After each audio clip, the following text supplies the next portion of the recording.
Arabs and Jews, Arabs and Jews, people that own real estate and people that sell diamonds, Arabs and Jews, Arabs and Jews.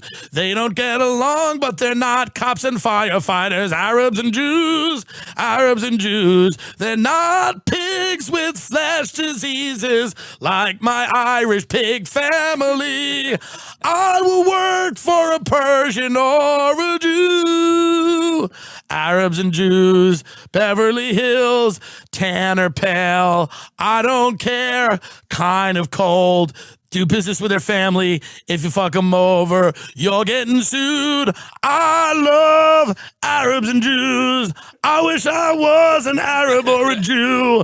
I hate Italians too, but I'm not one of those sauce monkeys. Are we supposed to pretend she's not fat?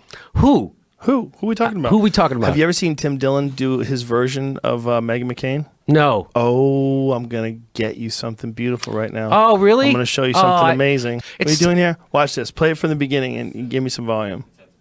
Okay, play it. Watch this.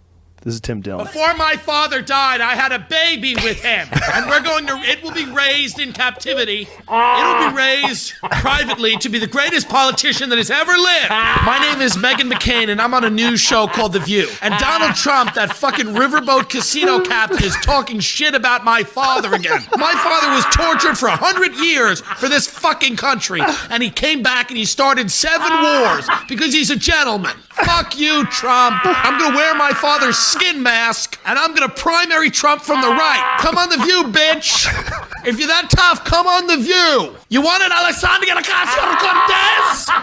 You want this shit? You wanna fuck these tits, Trump? You wanna fuck these tits? No, you don't. You wanna suck cock, but I won't fuck you because the only person I'll fuck is Daddy. I'll fuck his corpse. I'll fuck Daddy's corpse. That is... He's the best. That impression. I had a baby. Raise it in captivity. Raise it in captivity. He's an animal. Wow, who is that? Tim Dillon. Oh, that's funny. Where's Hilarious he from? comic. He's a New York guy. He's out here now. I love guys like him. That to me there's not a fucking filter to be found. Not a filter to be found. He's just... He's got a hair. Oh, yeah. And he's gay, too. So he's got So he's got like a free pass to get wild. I'm going to take my mask down, but don't tell anybody. The Bill and Melinda Gates Foundation is extremely grateful that you and your household has decided to participate in our trial. Halloween is our favorite holiday. There are so many little lab rats running around. We are excited to present children with the greatest Halloween candy of all, survival. That's right, we've got the juice, baby. We've worked long and hard, several weeks, on this experimental vaccine, and we are super excited about it. Now you're saying, maybe the children get a little nervous. Kids don't like needles. Well, that's true. Just like there are tricks to get children to eat their vegetables, there are tricks to get them to be responsible citizens. I'm going to show you one right now. So look at this. It's a bowl of candy. Is it? Or is it the end of COVID? That's right, kids. Just put your little paws in there and grab all you can. Bill and Melinda are so excited about the future that they couldn't be here today. They're in an undisclosed location preparing to go to space. But they have left you in good hands. Here at the Gates Foundation, we realize that some of you are so excited about the future, we're going to have to put you in restraints. But we'll do that for you.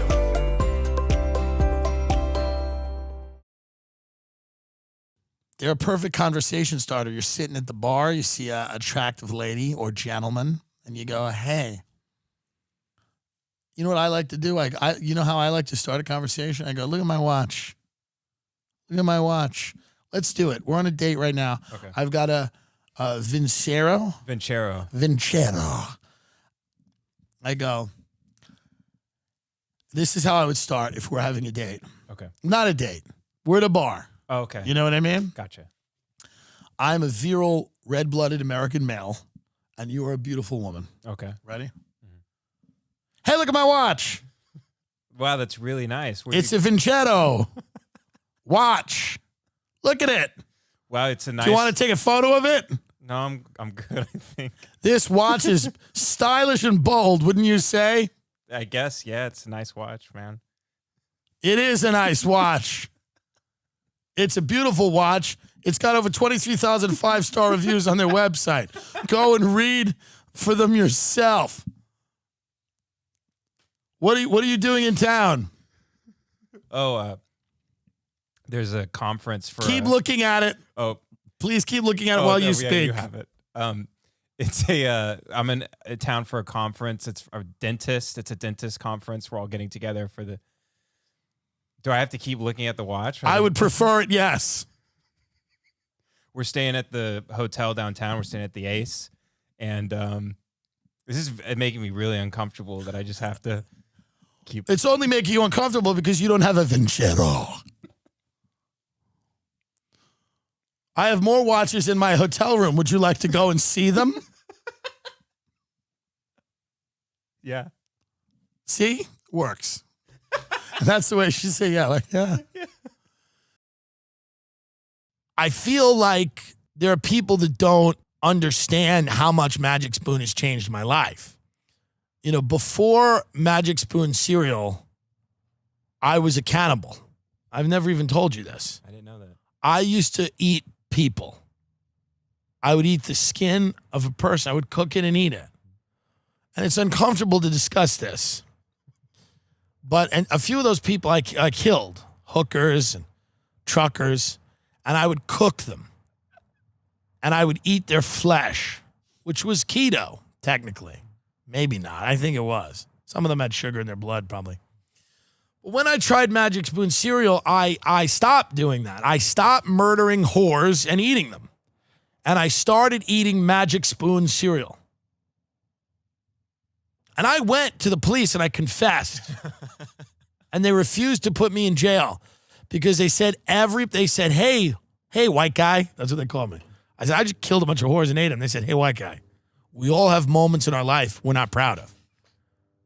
They said, what made you stop that? I said, I'm eating a keto cereal, very low in sugar. And I shared it with them. We all ate Magic Spoon cereal.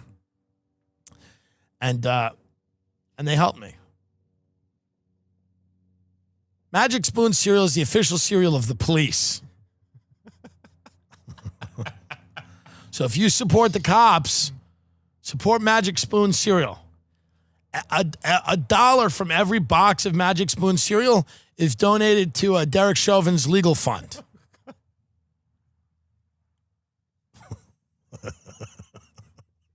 Sometimes I do it just so we get the call.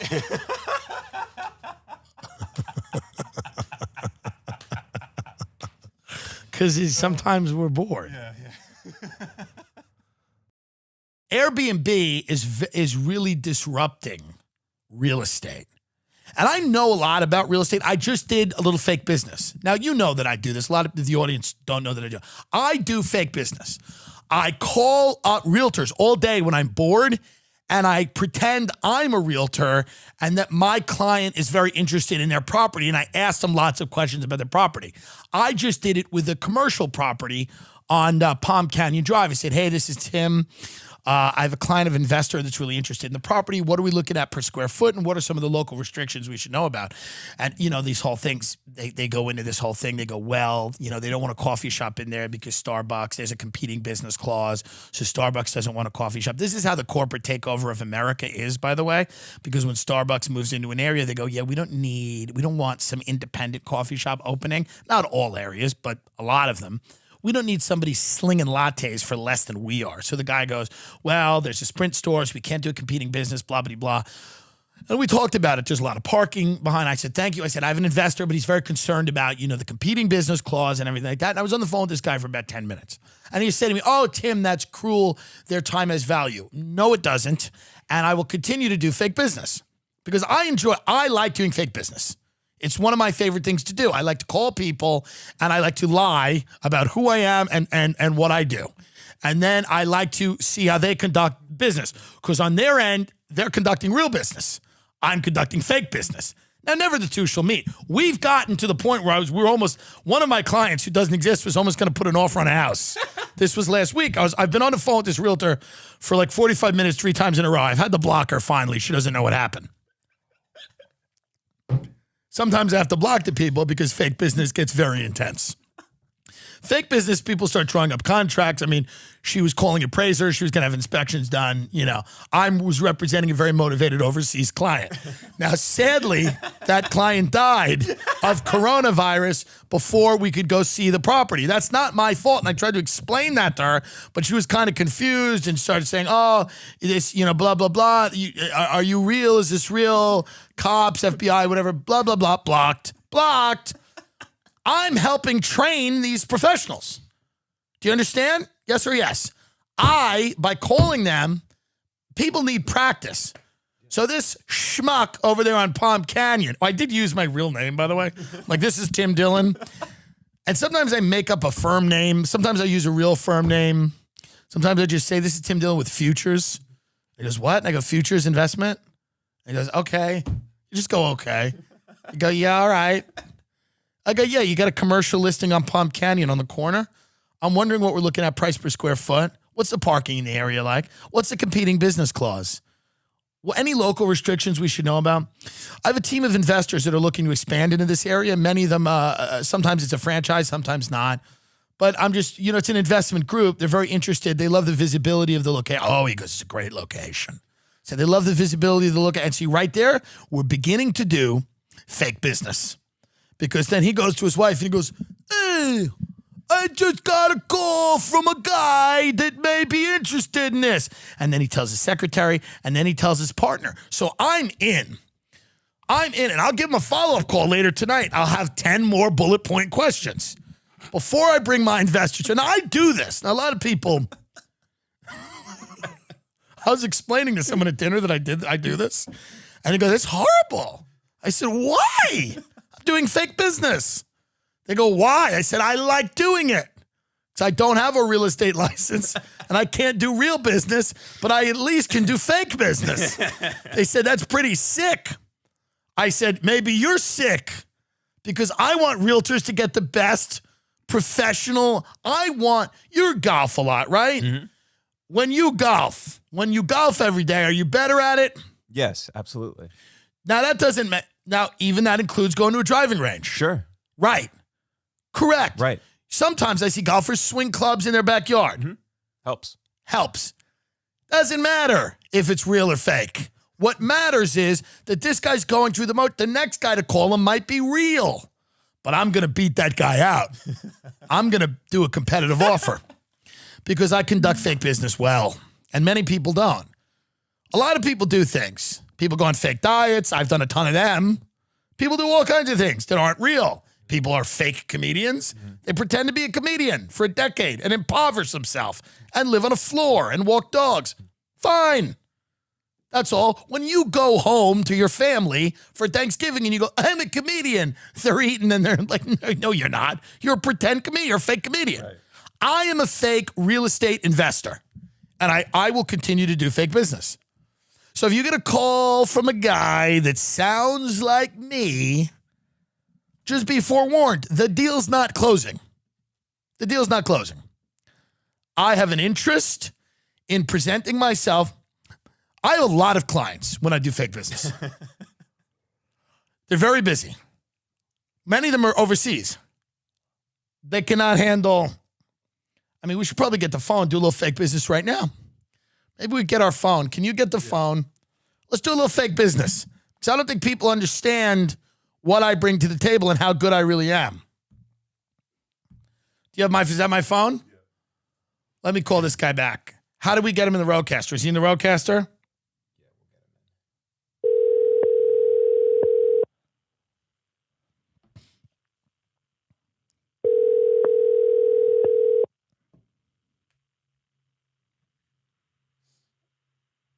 Hello?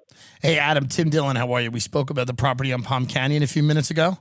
Yeah, hey, Tim. How's it going? Good, buddy. How are you? I wanted to know if there's a list of the competing clause. My client's asking me if there's a list of businesses, whether it's Starbucks, Sprint, things like that, that we could kind of figure out what the restrictions are, just so I could kind of email that to them, because he wants to show it to his investors, if that's possible. Also, is there a way they can get out to see the property maybe later in the week? Yeah. I live about 4 minutes from it, so not too difficult. That and I will just go to the center right now and send you a quick list of all of the businesses that are in there already. I would appreciate that. Let me ask you a question too. How long has this property been on the market? I haven't looked it up yet. Yeah, I've been marketing it for maybe, I think I just signed it like right when COVID hit, and then I delayed it for like 2 or 3 months. So I'd say maybe like 2 or 3 months now. Okay, and before you had it, was it sitting there for a while or no? They always like to know these things. Yeah, I know Banner Mattress was there up until recently. Okay. So I know there's a mattress firm like right across the street. Yeah, I saw that. Would this be a 5-year lease, or what are they looking for in terms of commitment? Yeah, it really just depends on the tenant and the rate, things like that. Obviously, the longer the commitment, the better we can do on the rate. But I think they're open right now. Okay, and I imagine they're minimum 5 years. I imagine they're open to some form of negotiation given the climate. Of course. Okay. Well, I appreciate that. We're here to do deals. Yeah, me too. But I mean, me too. It's a little wild out there, Are you guys mainly commercial? You do any residential?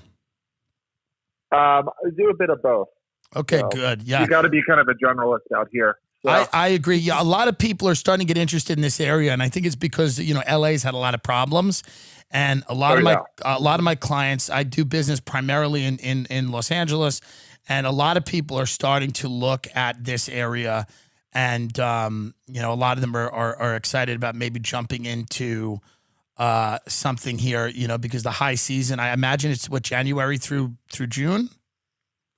January through April is our high season. Right. But pretty much like right now, like September through April, so we kind of have like a shoulder mid-season, which is September through December. Right. And then January through April just crushes, and then Coachella is obviously in Stagecoach are in April, and that kind of, and we have Memorial Day weekend, July 4th, even during the summer, we do pretty well. Of course, I appreciate that. Well, listen, I have your website. I'm going to shoot you an email, just again, introducing myself. And then if you could just get me a list of some of those competing business clauses, just so I can show it to them. And hopefully they'll get out to see it sometime next week. They're super interested. One of them lives out here in Rancho, and they pass it all the time. So they had me just kind of reach out to you and see what was going on. But they're pretty motivated. And again, I think it's all about, how restrictive those clauses are. Yeah, I think they're going to be pretty flexible. So I'll shoot you the businesses. Yes. And we'll see if we can do something, okay? I appreciate it, Adam. Thanks a lot for your time. All right, thank you. So it's fake business, and I'm doing it well. Let's be honest. I'm doing it well. I'm protecting the interests of my clients. Am I not? Am I not protecting the interests of my clients when I conduct fake business? My fake clients are important, and they need to be protected. I want them to have the maximum amount of freedom in any given situation. You understand? Start doing fake business. It'll change your life. I'm telling you that right now. Start doing it. No one can start. You don't need a license. You just need a phone and a computer, and you can start doing fake business. Set up a fake email address. I have one. Start doing fake business right now. It's the gateway to real business. Are you bored? Are you sitting around at home? You don't know what to do? Build a fake empire of whatever business you choose. You don't need any type of license to do this. You can just call people and be the person you've always been meant to be. I think I've always meant to be sort of a rainmaker, putting together deals, guy with a six-pack and a huge cock, fucking people of every gender, doesn't matter, maybe connected to intelligence, maybe not, power broker type of guy. And that's what now, of course, I'm not that. I'm negotiating commercial real estate mattress transactions in Rancho Mirage. It doesn't always, fake business doesn't always work out the way you want it to. I want it to be fake CIA. I can't do that. But I'm a fake realtor in the fucking desert. Even your fake life will not be as great. You see? Even in my pretend life, I'm just a shitty realtor looking to sniff out a buck. But I know who I am. I know who I am in my real life and my fake life, and that's what's the most important thing. Set the expectations for your fake business high but reasonable. This is my advice to you. Gary Vaynerchuk tells you to start a real business. Oh, I say no. I say start a fake one. Start a pretend business. You can do everything that you will do in a real business. There's much less risk. Sure, these people get upset after a while after you've called them 17 or 18 times. You have to make up stories about what happened to your investor, why he didn't show up to the showing, you were in the hospital. It's easy to do. I'm just telling you it's important. Oh, Tim, these people's time is valuable. No, it's not. No, it's not. They love it. All they do all day is talk to 90 people. One of them signs a contract. I'm one of the fake people. Until the contract is signed, all business for intents and purposes is fake business. And I am one of the best. And that's what I've been doing here to keep myself sane. I mean, right now I'm negotiating a strip mall in Connecticut. You see? It's much more complex because there's many different storefronts. You see? See what I mean? As you get better at fake business, you have to start looking things up. You got to know tax numbers. You got to know profit and loss. I mean, you got to really know your stuff. If you want to start talking to I have some real deal people I talk to. They're legit. They make real money. And they think I'm a realtor. You know? They think I represent an investment group. So that's what I think you should do. If I had to choose how you spend your time, it would be that. Ridge Wallet is a spectacular way to pare down a lot of the unnecessary shit you keep in your wallet all the time. I'm telling you, I don't know how else to advertise this wallet. I don't know. I'll tell you a story that might drive home the fact. A friend of mine thought about getting a Ridge Wallet. Mm-hmm. He thought about it. He thought long and hard. He decided not to get it. And you know what happened to him? What? Why are you asking like that? You're asking like you're not really interested. No, I am. I'm very. You're asking a lot. You're asking what? You're asking like you're not interested in what happened to my friend when he made the tragic mistake of not getting a Ridge Wallet. You know what happened? What happened to him? His children, and this is in the news, you can look it up, his own children killed him. Do you know how old they were? How old? 2 and 4. And they killed their father. You know how they did it? Oh. They lit him on fire while he slept. And you know what they said when they were asked why they did it? What? He didn't get a Ridge Wallet. And you know what? The state did not press charges. And the wife said, I will get another father who's smarter. She didn't care. Even as the smell of his burnt corpse was in her nostrils, she said he should have made a better decision. Mm-hmm. Last year, my family did like a Zoom dumb thing, or they did a Zoom Easter. Oh, man. Not last year, but, you know, a few months ago. Right. They did a Zoom Easter, and nobody knows what's going on. Half the people in my family are drug addicts. They're like, they just see them staring. They're like, I'm like, are they okay? Do they need help? They're they're living in their own filth. We see that. Their Zoom background is just a mattress on a floor. They're like, Happy Easter, Nanny. Happy. They're mid-overdose, trying to get the words Happy Easter out of their mouth. They're foaming at the mouth. I'm like, who needs this? Get me out of here. I didn't even go into it. Somebody screenshot it and sent it to me. I said, I will not be participating. By the way, listen to this. My stepmother sends me a thing today. She sends me a link. Goes, my mother's turning 80. Can you make her a video? What do you want me to wish her happy birthday as Epstein's temple? What do you want me to do? So, you know these things now where it's like somebody's birthday, everybody has to make a video and send it to them. Yes. Hi, thinking of you. Wish we could be there. So I just,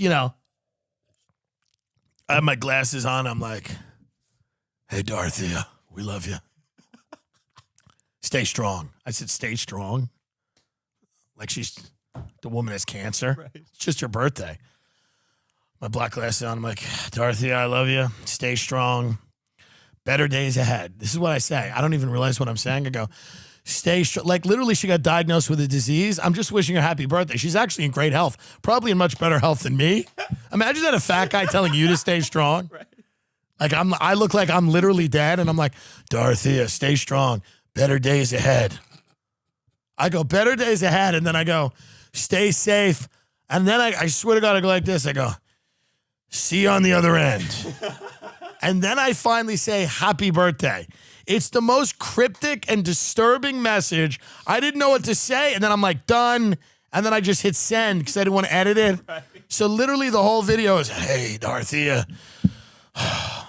stay strong. Better days ahead. I'll see you on the other end. Out. And then probably cuts to somebody who's like, happy birthday. We love you. And it's literally sandwiched in between two peppy happy birthdays. It's like, happy birthday to you. And then they cut to me and I'm like, Dorothea, stay strong. When I make it, I'll send word for you. Stay safe. Better days ahead. Just in black glasses. And then it cuts to somebody being like, happy birthday. How old are you now? I look like I'm in a safe house. I'm just laying on my bed like this top. Uh-huh. Hey. Happy birthday. I can barely breathe. I think I have COVID. I'm like, happy birthday. I smoked too many cigarettes last night. I'm like, happy birthday. Stay safe. Better days ahead. Hope to see you on the other side. It's just the darkest. And you're wearing sunglasses? I'm wearing black sunglasses because I was outside in the pool. And then I get this message like, hey, you gotta wish this woman happy birthday because she gives a fuck. They asked a couple of my cousins who are on heroin. They're on smack. They've met it twice. When you have a divorced family, nobody knows who anyone else is. I'm glad that Yelp is now solving the problem of racism, so you can go identify if the waitress at Applebee's was. And by the way, aren't these major corporations going to start to sue Yelp for this? Oh, interesting. Wouldn't you sue Yelp? Yeah, maybe so. Yeah. It's saying you might have to link to a news article from a credible media outlet, but I mean, good luck finding one of them. A credible media outlet. This is what, like, I don't know. I mean, they don't. What are we doing here, folks? Just eat your food and move on, you fat fucks. Jesus Christ. Green Cactus is transphobic. Just eat the taco. I mean, for the love of God, this is really just creeping into every fucking area. It's boredom. This is boredom. People are bored, and they don't know what to do. And people at Yelp are like, how do we capitalize on all of the anti-racism that's floating around? Let's let people rat out restaurants they feel are racist. You should open a restaurant with the best food at the best deals and make it like genuinely the most offensive restaurant ever. Like it should be an oppression themed restaurant. Swear to God, the tables should be little gas chambers and the people that serve you should be SS guards and all the performers should be slaves. And then to the side of the restaurant, like the people that check you in are Irish and they haven't eaten because of the potato famine and they all look fucking inbred and there should be them.